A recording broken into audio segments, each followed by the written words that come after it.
Hi, this is Dr. Karen Perkins, and I am so excited to welcome you today to our podcast on Power Surge, Empowering Journeys with Dr. K. And though it's Empowering Journeys with Dr. K, it's really the empowering journeys that my guests have had in their life and how spirituality and positive energy have helped them along their way and how we can learn from those journeys that they've had. And I am so excited today for the guests that we have. One of my dearest friends, a phenomenal coach and mentor of mine. And she's also the premier speaker trainer, especially if you want to get paid when you speak. And she's got wonderful programs. Everybody, you're going to want to look up Orly Amor and join her programs, especially if you're interested in being in the speaking world and improving your life as a whole. Orly, I want to turn the time over to you. I know you have had some very interesting journeys, some real fun ones and some that maybe weren't quite as fun, but you have just made it through and done a phenomenal job, and you've been such an inspiration to the rest of us. Tell us a little bit about one or two of your journeys and the things that happened along the way that helped empower you to get on the path that you knew you needed to be on and wanted to be on. Yeah, I thank you, Karen. I thank you for having me, first of all, and thank you for everything that you're doing in the world. Let it not be unnoticed, go unnoticed. It's fun that people ask me that question. It's a fully loaded question, by the way. So how much, I usually say, well, how much time do you have? No, I'm just kidding. But, let me talk to you about one of my pivotal points. As you mentioned, I'm a business coach for public speakers.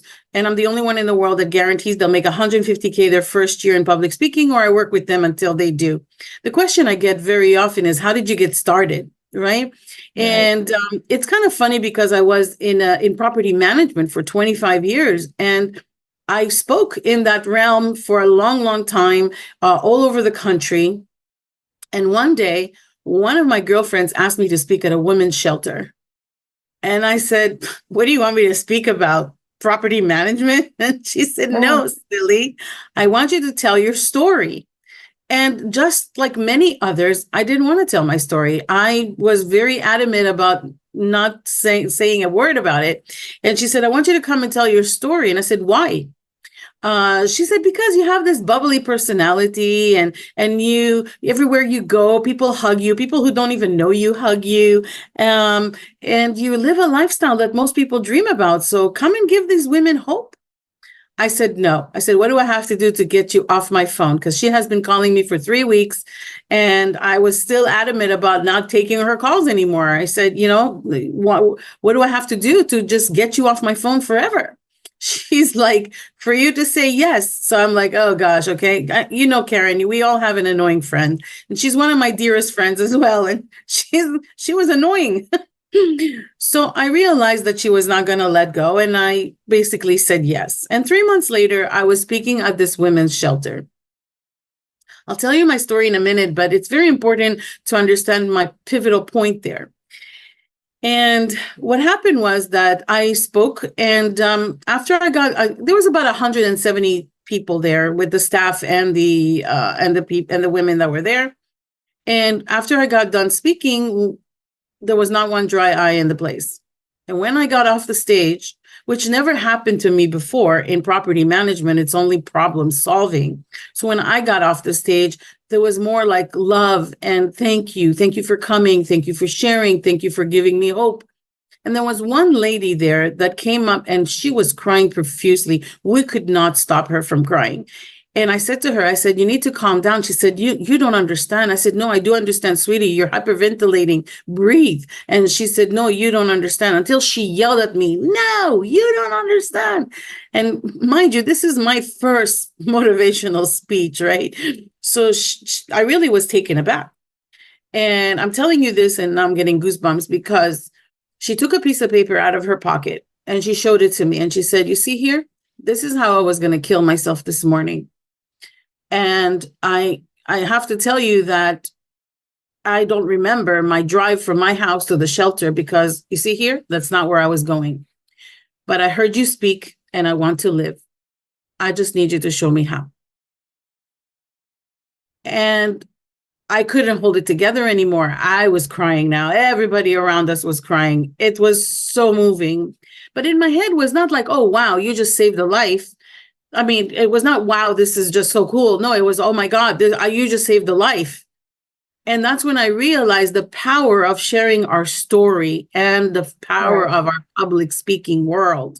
Because until then, I was speaking on so many other topics, right? But let me give you my story in like 13 seconds, because I think that people should not stay there, right? And that's why I'm telling it to you now. Well, I was a beaten up child. I was bullied. I was molested 4 times before the age of 14. I was raped 3 times before the age of 22, twice gang raped, 9 months apart, left for dead. I was also married to a very abusive husband, both mentally and physically. And as a result of that, I had 4 abortions and I gained a morbid amount of weight. I was 428 pounds at my heaviest. So when people hear that story, they're always like, oh my God, how did you overcome? And in that shelter, what I said on stage is stop letting your perpetrators continue to harm you, because yes, it happened, but don't stay there. Don't give them power. Take your power back and make a change in your life, because now you are in a safe place. You're with us. We're here to help. We're here to support. And I tell people all the time, who have been through traumatic experience, if you need anyone to listen to you, if you need to call anyone, I'm the best friend you can call. Call me. I don't care, because you don't know what people are going through. And that's why there's such a high rate of suicide, because people don't have anybody to talk to or confide in without being told what to do. Sometimes you just need a good listening ear to listen, right? And I'm a good listener. There you go. So that's my first pivotal moment. I like what you said about stop letting the perpetrators continue to violate you in a sense. Right. And we do that. And we allow them, even after they died, we allow them to continue to victimize us over and over and over again, because we won't let it go. The other thing that I've noticed that you don't do, and I've learned from your example, is people tend to hold their victimization like a badge. Right. I'm a victim. I was, I have been, I am. And it's like, those things did happen to you, and there is no taking that back, and it is horrible. And all the love and empathy in the world goes to you. But the longer you wear it like a badge of honor, the longer you live in that victim mindset, and it will hold you back. Absolutely. And I'm going to borrow that from you, like a badge of honor. I like that, because I don't do that, because I tell people you got to really, most people who ask me, well, how did you get over all that? Like, that's a lot. Well, how did you get over it?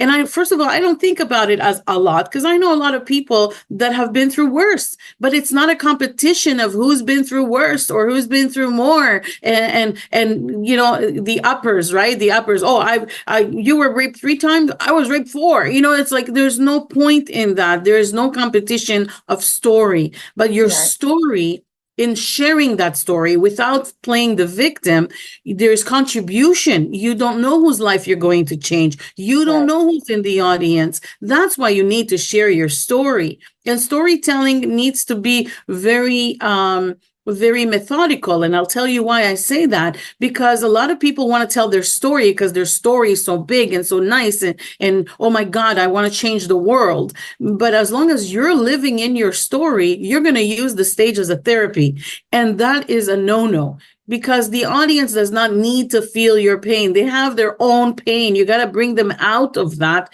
pain that they're living. They can relate to you by your story, but then you need to bring them out of the darkness. They got to see that there's a light at the end of the tunnel. So I appreciate what you said about wearing it as a badge, which I don't.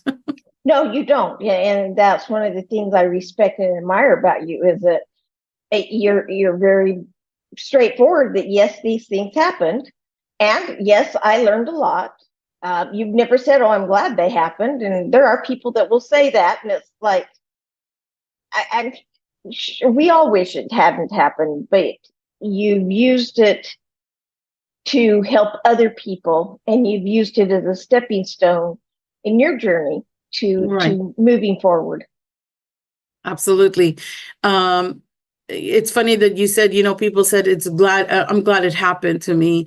No, I wouldn't be saying I'm glad it happened to me. And I don't agree with people who do say that, because they say that, oh, it allows me to do what I do today. This is not why it happened to you. And if you learn about the law of attraction, how you attracted that.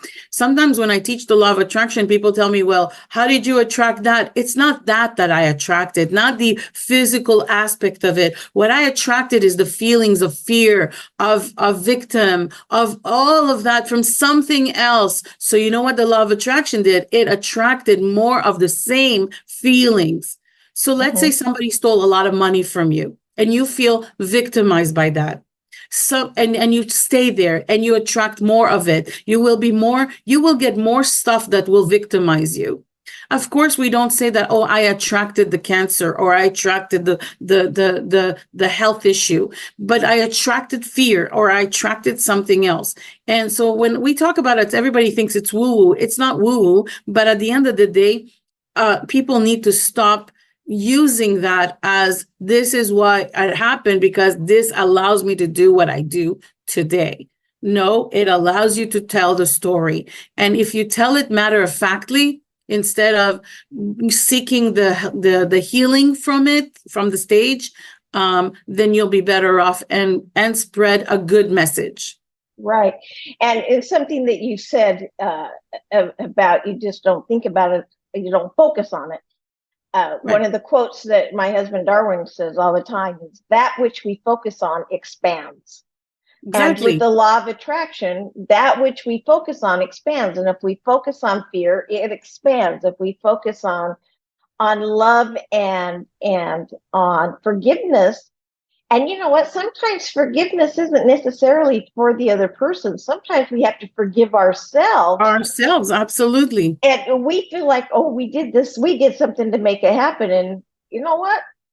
Sometimes we are just in the wrong place at the wrong time, and it happened. And it's not that you're being punished by God, the universe, or anyone else. And it's not that you're evil and you put out these feelers to the universe, said, hey, get somebody to come be horrible to me. Right. But that which we focus on expands. Absolutely. Yes. So you asked me also, as part of my journey, what else happened and how did I shift? Many people ask me, well, how come you're doing what you're doing today? Because, I was more of a speaker, jet setting all over the world. And then I got into coaching speakers on the business side of public speaking. And that is a cute story. Do you want to hear it? I do.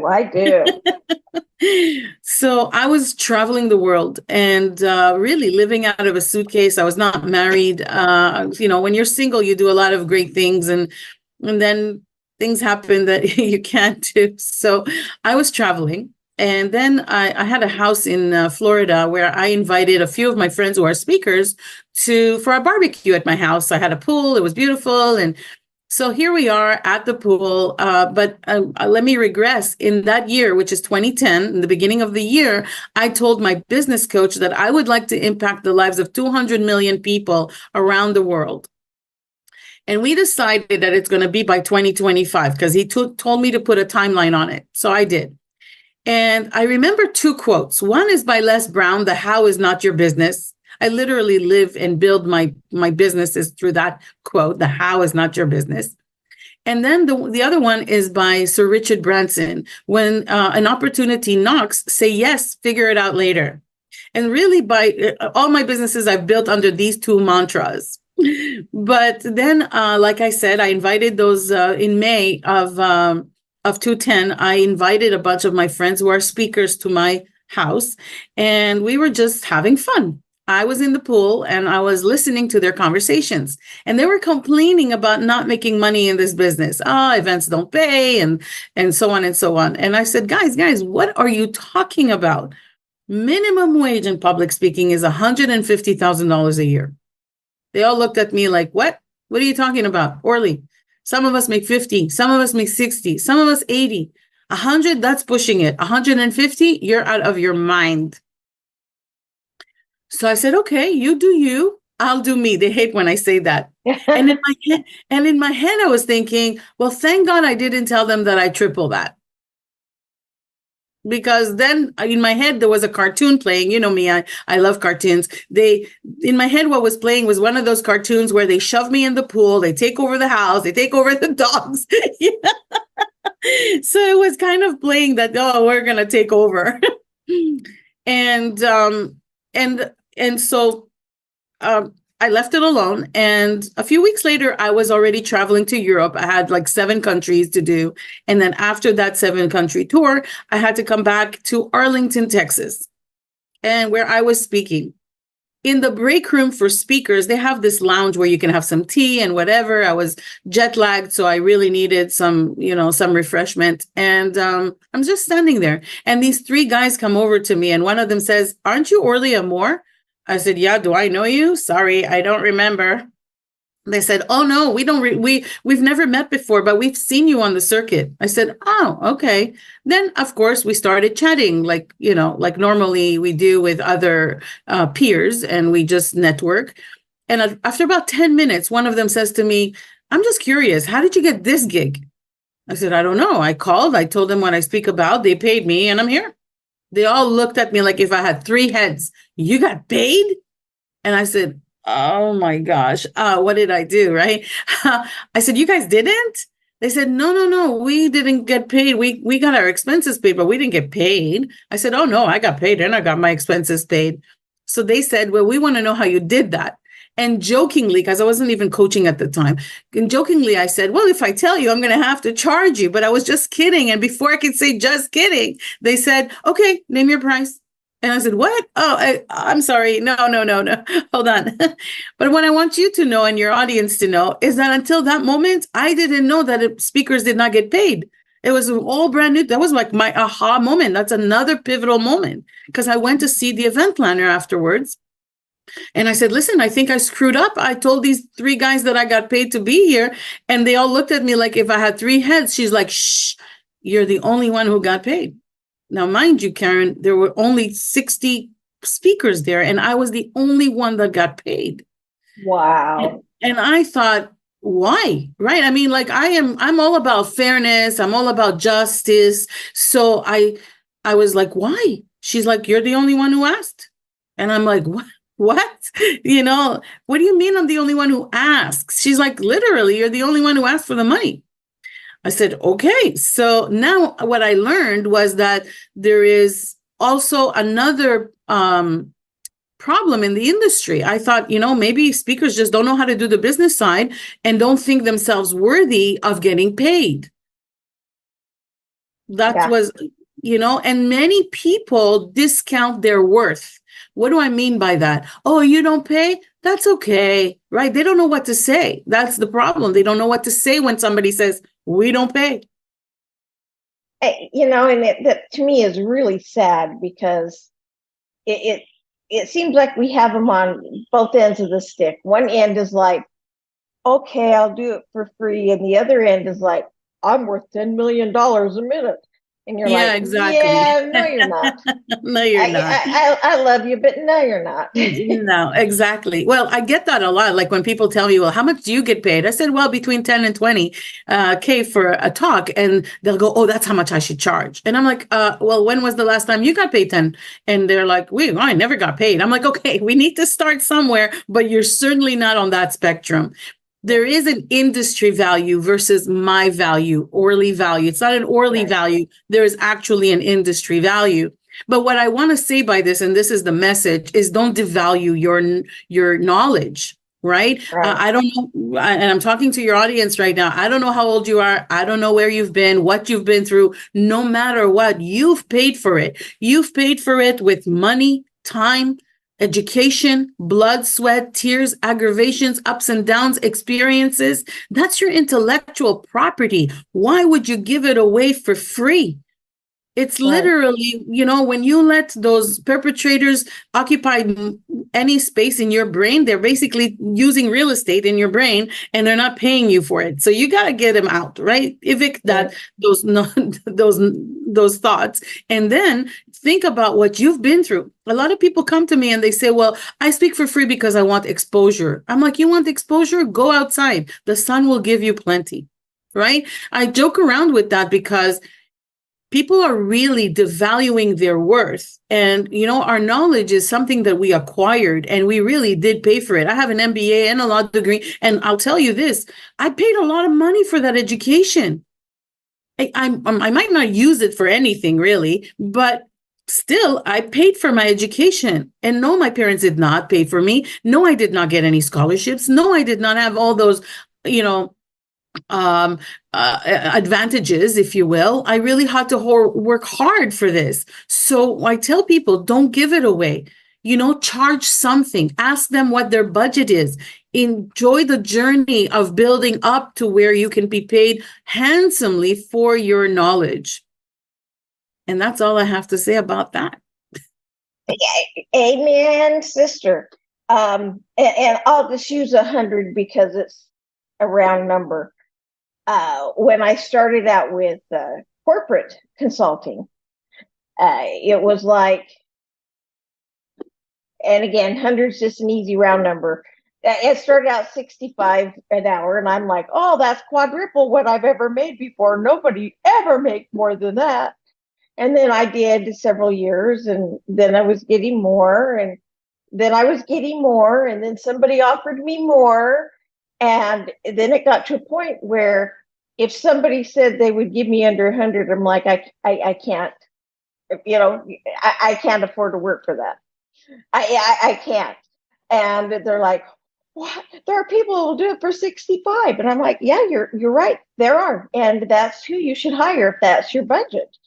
But if you want somebody at my level of expertise, I come with the A price tag. experience, and you're going to have to pay for it. And you can pay for me, or you can pay for 3 other people and then end up calling me in anyway to fix it. So it's kind of up to you. That's And right. it's funny because so many people say, really, you think you're worth all that in a bag of chips? 15 years ago, I wasn't. No. But, after 15, 20 years of corporate consulting, yeah. And there are a lot of people make a whole lot more than I do. And I might be able to ask for more. I'm comfortable where I'm at. In fact, now I've challenged myself, thanks to you, Orly. I'm going to ask for more. Good. But it's funny what you said, because you said, oh, you think you're all that. Look at my book behind me. Public Speakers, You're Not All That. 12 Reasons Why Event Planners Won't Hire You. I interviewed over 3,400 event planners that actually pay speakers for this book. It took me 4.5 years out of my own time and my own dime. And I give it in layman words. I actually write like I speak, so it's not hard to read, right? And I give so many resources in the back of the book. I'm not here to sell any books. Doesn't matter to me. But Public Speakers, You're Not All That was the reason. I used to say exactly what you said, because a lot of speakers also think they're all that in a bag of chips. But if they don't walk confidently in that power, then they cannot charge what they think they can. They need to learn the language by which to speak to event planners. They need to know where they stand as far as the industry is concerned, of how much to charge and how to scale. This is a scalable business. That's why I love it so much. It's scalable. And But so, yeah, I like what you said about they need to learn how to talk to these speakers, or to event the event planners. plan, Yes. because it is so obvious when you see a novice versus a professional, or a novice versus a professional versus somebody who's just spoken for a long time. And there's a fine line there, because professionals get paid what they're worth, but it's funny to watch how they interact with the other people. Right. It's kind of funny because I teach my students this thing, and then I tell them this, so that when you're confident enough in your power of how much to charge and so on, and you've been doing this for a long time. I had a conversation with an event planner, and she said to me, we don't pay speakers. And we hear this a lot in the industry, right? We don't pay speakers. Right. And I am so confident in my power and how I do business that I said to her, "Oh, I'm so sorry. I didn't know you're a volunteer." And she said, "I'm not a volunteer." And I said, "Neither am I." Get it? Like I was so confident to say, I'm not volunteering my time, energy, and travel and all of that for you to just, Right. you get paid for putting those events together. That means you guys are getting your money from somewhere, sponsors, companies, whatever. I mean, nobody's making these events for free. Why Right. would you not pay me? So the truth of the matter is, what people need to understand about this industry is that it's not that they don't have money. They don't want to pay you. And that's a harder pill to swallow, right? Because we're like, well, what do you mean? They pay other people, they don't pay me. Why do they not pay? Because you don't know what to say. And they know you don't know what you're doing. That's the Right. first thing in my book. They know Yeah. you don't know what you're doing by the way you talk to them. All right, we got music going on. Yeah, see, Yeah. there's an angel there And telling it's the happy us. song. Um, I had my phone turned off, apparently not as much as I thought I had. no big deal. It's awesome. I love this. I love these impromptu kind of stuff. I love it. And I'm nothing if not just fully transparent and just me all the time. And so are you. Yeah. But you do learn how to interact with certain clientele, certain recruiters, certain event planners, the way that you need to. And that's one Yeah. of the things why they need your coaching. And if they want to have the journey that's going to have the outcome, they're going to be on the path. They might as well be on the right path. Absolutely. And I usually tell people, my condolences in advance. If you ever do decide to work with me, you have me for life, because I don't have this mantra of upselling people constantly, like always having something selling, because it was done to me. So that's another pivotal moment. I didn't want to coach. I did not want to coach. Actually, after that thing in Arlington, Texas, I went home and I thought, oh, well, what do I do here? I mean, I think there's a problem. Speakers are not getting paid. What can I do? And I didn't really want to coach. I was living a jet set life. You need to understand, my life was amazing. Travel. I was living out of a suitcase, literally 3 weeks out of the month.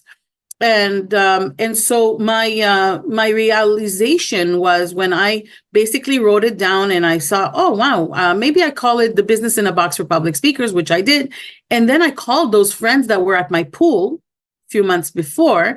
I called them up. I'm like, hey guys, I'm thinking about coaching speakers about the business of public speaking and guaranteeing they'll make 150K the first year. They're like, what do you think? Should I do it? And they all said, oh my God, Orly, that's awesome. Yeah, you should totally do it. It's like the Holy Grail. We'll hire you. And I'm like, who are you? And what have you done with my friends? Are you serious? You just told me that a few months ago, you just yelled at me that I'm crazy. I'm insane. Yeah. Right. And one of them said to me, Orly, hold on a second. You have a goal of impacting 200 million people by 2025.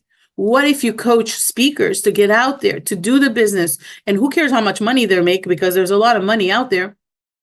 But what if they tell you how many people they impact and you count that for your 200 million? I said, that's going to be my why, because I needed a why. I never wanted to coach. It was all about impact. And this is another thing that people need to understand that want to do public speaking or get into public speaking or even put their toe in the water. It's all about impact. Right. And so that's when I decided to definitely do the coaching part. And then I called back those 3 guys that I met in Arlington. And I said, hey guys, and you can't make this shit up. I said, hey guys, I don't know what I'm doing, but here is what I did. I created this business in a box for public speakers, and I guarantee you'll make the money the first year. So they all said the same thing. Well, how do you guarantee that? Nobody guarantees anything. I said, you know what? Fair enough. If I guarantee you a job at McDonald's, can I guarantee you make minimum wage? They're like, yeah, it's the law, of course, And I said, well, I'm guaranteeing minimum wage in public speaking. So it's not a lot for me to guarantee that.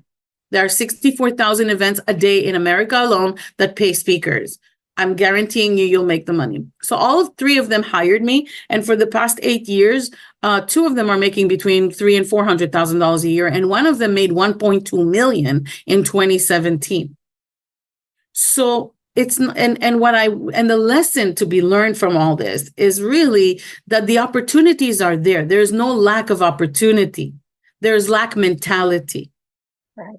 We'll go back to where we started and talking about how we vision things and how we bring things about. Is the lack mentality that keeps people small. I don't know how many times I was told, you play too small, you play too small. I'm like, what do you mean by playing small? I don't know what I'm playing to begin with. It was really weird. It's like, what am I playing? What do you mean small? What small? How small? I'm a pretty big girl. What do you mean small? It was so, weird to me. But I understood later on it's because it's the lack mentality that's keeping me or them in a very, very shallow waters, right? I mean, Right. you can be actually hitting the world by storm if you wanted to. There's no lack of opportunity. Right. 64,000 events a day in America alone. We didn't talk about the world. And you know what, Karen? Right now, we are actually short 1 million speakers in the world and 1 million coaches in the world. We're short. So isn't that amazing? And yet there are coaches going, I can't find anyone to coach. And it's like, that may be true. Do you know who to talk to? Do you have a coach or a coach? Do you have a coach? Do you have a coach? Right. Don't hire a coach, right? That teaches you how to attract people. And, is it a specific type of marketing? Is it a change in mindset? Is it knowing how to close? Is it the verbiage that you use? I mean, there's so much that's involved. Absolutely. And Karen's favorite quote. This is the Dr. Karen Perkins quote she's known for. Okay. And when you said that we play small because the lack mentality. My quote is, what you believe is true for you, even when it's not based on reality. Absolutely. So if you believe it's not going to happen, it's not going to happen. The human mind is a wonderful and yet very scary place because the mind is very territorial and very protective of you. And so if you say to yourself, it can't happen, your mind is bound and determined to prove you right. Right. And it's just like you said, you say, the how is none of my business, the opportunity not to say yes and then figure it out. Les Brown and Richard Bronson, just, yeah. But. Yeah. And I love what you said about finding a coach, because first of all, don't hire a coach who doesn't have a coach. I have a few coaches. So do you. And what I want to say by that is, my clients call it an Orlyism. It's not my quote, or it's a paraphrase of quotes probably out there, but it's an Orlyism, which is, you can't see the picture when you're in the frame. That's why you need someone to show you the way and to actually shorten your learning curve. Otherwise, you're going to be stuck doing the same mistakes that people made for years, instead of learning to not make the same mistakes and getting to where you want to be. Right. And having a coach is vital. And I think coaches need coaches probably more than anybody else. And, absolutely. And I think everybody needs a life coach. Oh, yeah. I mean, people are paid thousands and thousands and thousands of dollars to psychiatrists, which I got my. But even those psychiatrists need a psychiatrist. Did you know that? And they do. But even just the, not the psychiatrist, but the psychologist, that one of my degrees goes in that area. they need other psychologists and they need psychiatrists. But if they'd have done some life coaching, a lot of those things wouldn't have gotten to the point where they had to go in for that depth of therapy. Absolutely. Absolutely. And people who are wanting to speak, it's important to learn how to speak. Let's be honest. It's important to learn how to speak. Right. But it doesn't matter how good you speak. If you're not getting paid, you can't afford to speak. Right. And they need a coach like you that teaches them how to speak, which you do, and how to do the business behind it. Because if they don't have the business, they're sunk. I mean, they're just sunk. So I don't teach how to speak except for when people come on my cruise. We have the speakers cruise, and then we have the speaker training boot camp, which you came and spoke at our event. But this is when we do it. Otherwise, I'm really known for the business side of the public speaking. But here's the one thing that you said that's very important. I want you and the audience to actually think about this question. One is, are you a good speaker? I'll tell you how I know if you're a good speaker or not. If you're passionate about anything, you're a good speaker. You just have to learn some techniques.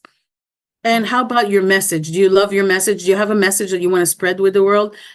Do you have a great message? And I'll tell you how I know if you have a great message. If you're passionate about that message, you have a great message. Now, which one of the two, message or speaker, do you think event planners care about most? Which one of the two? I think it's message, and it's their belief in that message. Right. So your audience is probably thinking message or speaker, and whatever it is for any of you, it was a trick question. It's neither. And don't shoot the messenger, because a lot of people tend to think about, oh, well, what's the hot topic, or what is the going on right now? What is the need in the industry? And really, event planners don't care. What they do care about is that you show up on time and you finish on time. That's one of the first things that they care about. The other part of it, though, is that if you're a good speaker or not, and you can get training, you can always get training. But I lost my train of thought for a second there. But what you want to understand is that they will hire you. The worst thing that can happen is that if you're not a good speaker, you won't be called back. That's not a big deal. There are 64,000 other events that will hire you. So you just need to understand that it's a numbers game. Right. So I'll give you the 3 topics that are major in the industry. And if your topic revolves around any one of these, then you got it. You have the right topic. So it's always health, wealth, or relationships. Like a lot of people said, oh, I'm kind of surprised you didn't say leadership. But leadership goes into relationship. Because leadership deals with that relationship with your employees, employee retention, what is that? Inclusion and diversity and inclusion. All of these, are inclusive within relationship. Right. So a lot of people don't know that there's only three major components, and that's all you need to think about. And if you are around any one of these, health can be also woo-woo stuff that people think are woo-woo, like Reiki masters and so on. Those are really great stuff that can definitely bring into any conference around the country and the world. Yeah. Well, and once, I was ordained a shaman about a year ago. I love it. And with that, of course, I got my Reiki masters and a bunch of other stuff. Sure. But I've always been interested in the energy of the universe and in spirituality, but I had a few things happen, and that's for another day, that made me really turn toward it. But, we used to laugh about woo-woo, and woo-woo, people are like, nope, it's woo-woo, the bad thing. That's, nobody's into that woo-woo. And it's been shocking and amazing to me how many people are seeking woo-woo out. Now woo-woo is no Yes. longer a bad word. Now it's Yes. come to be something people look forward to, because the universe is changing and the energy is changing, and more people are wearing their victim stance as a badge. Yes. And more and more things are happening that we're focusing on the bad and the negative, and we're trying so hard to pull ourselves out of that, and that they True. need a little bit of extra help. And Absolutely.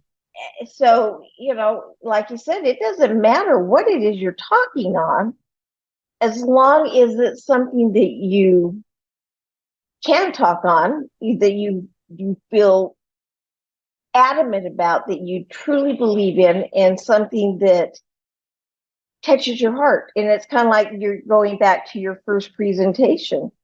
You were like, I don't know, yeah. And yet all of those lives that you changed, and I not a dry eye in the room, and you don't know how many other people's lives that you saved. You only know the one lady that told you. Exactly. And you don't know how many others, and maybe they weren't that day going to go do it, but they were thinking, I'm on my last leg. And we never know why or when somebody will get to that point. And sometimes it's the people we least expect, and they appear to have everything all together on the outside, and they're positive people, they're happy people, but they get caught in a vortex, and all of a sudden they lose hope. And that's where people like you, they bring that hope back. To me, that is part of the positive energy of the universe. You bring that hope back. That's part of introducing spirituality to us, because to me, spirituality is not a religion. It's a hope and a belief in a higher thing, in a higher power than you. Absolutely. And that there is a chance for things to be perfect and okay and wonderful, or even if it's not perfect, perfect is not so perfect. And Yeah. sometimes it's more fun when it has some hiccups in the road, because a roller Right. coaster that didn't have ups and downs would not be nearly as exciting. Absolutely. That's very good. That's a good analogy. I like it a lot. Totally. Well, now the question everybody has on their mind, and I speak for all of us, and y'all know that's I am. 2024, it'll be 2025 in just a few months. How are you doing on that goal? I'm doing great. Actually, we are at 168 million right now, and we didn't calculate 2024 yet. So I believe that we reached it. I'm just like not ready to, to quantify it and show it to the world, which I will. Yeah. When I can put it together, because it's been a long journey. And when we say 2010 and we are in 2024, the goal must have been reached a long time ago. Many of my friends and colleagues are saying, Orly, that goal probably was reached a long time ago with the Well, internet and everything. I don't think you count the people that I have talked to and have changed, because I do things differently because of you.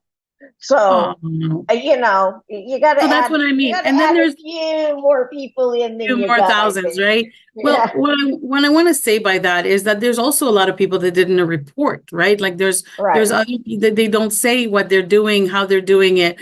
I like to see when my clients tell me, "Oh, I got booked for this speaking gig, but it was not through the methodology you taught me. It was through this." Well, I said, yeah, but did you use the forms I gave you? You called me and you emailed me on how to close this deal. That means it came from Right. this realm of the of the solution. So when people don't give you credit, it's okay, but you can tell you can take the credit for it, because otherwise they wouldn't have had the right parts in which to negotiate, in which to get, in which to submit forms, etc. So I'm really okay with that. So we are calculating also my clients and who they are connected to. Like if they have 3,000 followers on LinkedIn, that counts, right? It's the followers because those are the ones that decided to follow. Connections sometimes are not. Connections are sometimes what LinkedIn, let's say, said, oh, you know what, Karen, you need to connect with Orly. She could be a good connection for you. And then you press okay, right? That's not a real connection. Actually, I have 30,000 connections on LinkedIn and 30,000 followers. But on my 30,000 connections, I'm deleting like 400 a month just to give more room for 30 for more connections of people that I actually know or that I actually, want to know. And so, yeah, so you got to be careful of that. Yeah, but I'm sure I reached that goal already. I don't want to celebrate until I see it on paper, I think you reached the goal several years ago, but yeah, that's my opinion. Oh, and of we're course. all entitled Of many. I am opinionated, as we all know. Oh, you're so cute. I know. Well, I want you to tell us, you've got a cruise coming up. I think it's in September. Yeah, tell me again the dates. So September 22nd to the 29th we are leaving from Fort Lauderdale. We're going to go to the Coco Cay, which is an island of Royal Caribbean. We're going on Freedom of the Seas. And then at Coco Cay, we're not getting off the ship. Those who want to get off the ship can. We're not holding them back, but it's the first day of the conference. And then we are also another day at sea. That's another day of the conference. And then we are in Jamaica, Cayman Islands, and Bahamas. So not in that order, but yes. And then the last day of the cruise is at sea. So that's the last day of the conference. And in between, we have activities and all kinds of stuff that people can participate. We have dinner every night together at around 8 o'clock. And if it's too late for some people, you can just come and join us and chit chat. But this is a cruise that I've been doing since 2012.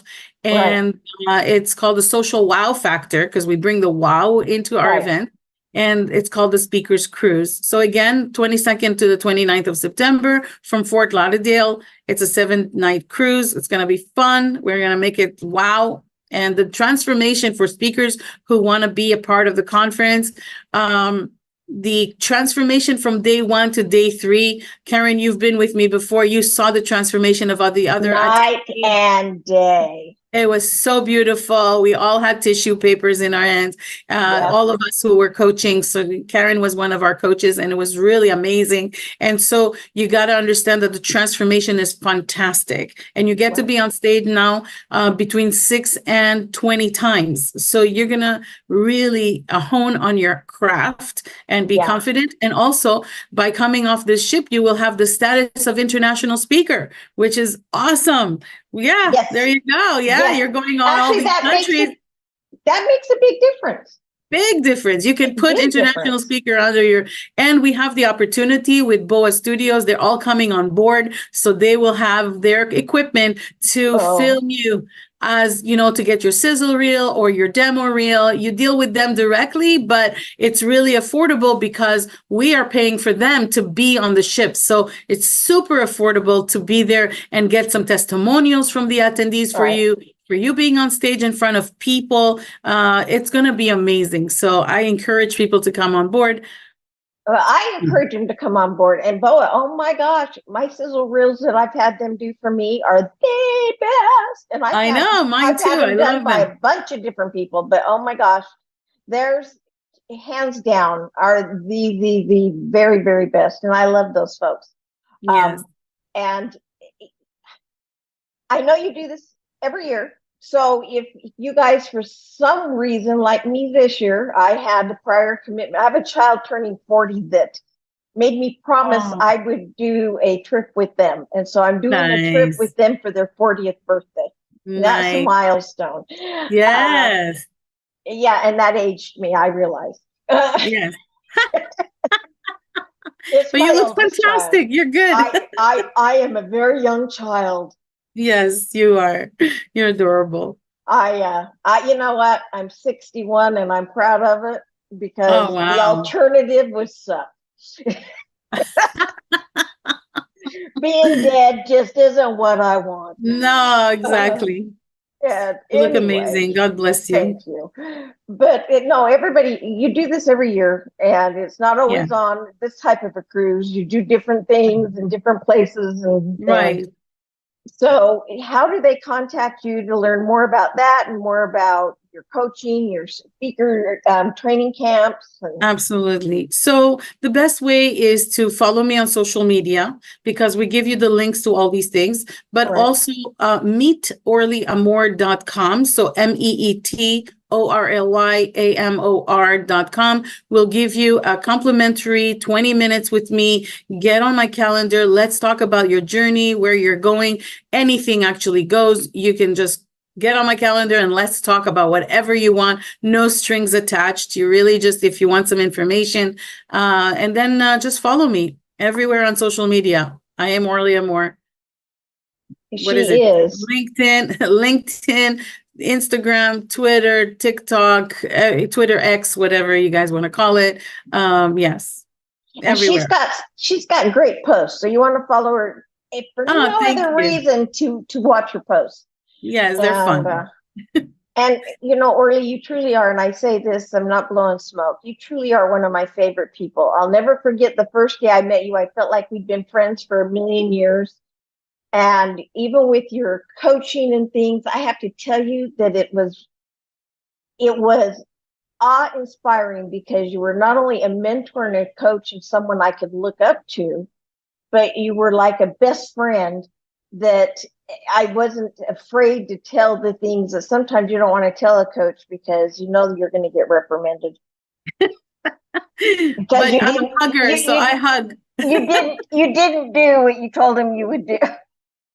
No, I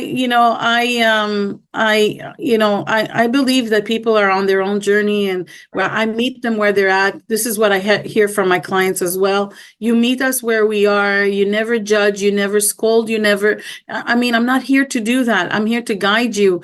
And guidance is what we are all here for, guys. It's, folks, this is not about me. This is about you and the people you serve. Remember, we're here to serve, not to sell. So the right people will come into our lives. The people who need to buy from us will buy from us. It's not about that. It's about how many people can we impact every single day. I look for that. And I hope that this segment of Dr. K's show has given you some Karen, kind of food for thought, inspiration, and motivation as well to do something about it. There's motivation is great, but without implementation, it's worthless.